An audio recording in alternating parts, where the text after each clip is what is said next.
ICC ने टी20 allrounder की नई रैंकिंग जारी कर दी, जिसके मुताबिक पाकिस्तान के साइम अय्यूब दुनिया के नंबर 1 ऑलराउंडर बन गए। भारत के हार्दिक पांड्या दूसरे और अफगानिस्तान के मोहम्मद नबी तीसरे नंबर पर हैं।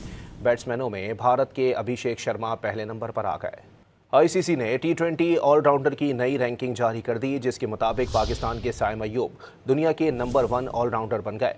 भारत के हार्दिक पांड्या दूसरे और अफगानिस्तान के मोहम्मद नबी तीसरे नंबर पर हैं।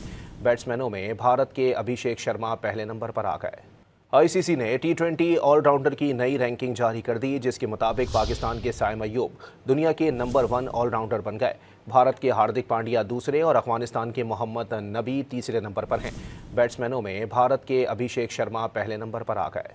आईसीसी ने टी20 ऑलराउंडर की नई रैंकिंग जारी कर दी, जिसके मुताबिक पाकिस्तान के साइम अय्यूब दुनिया के नंबर 1 ऑलराउंडर बन गए।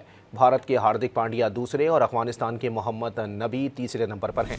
बैट्समैनों में भारत के अभिषेक शर्मा पहले नंबर पर आ गए।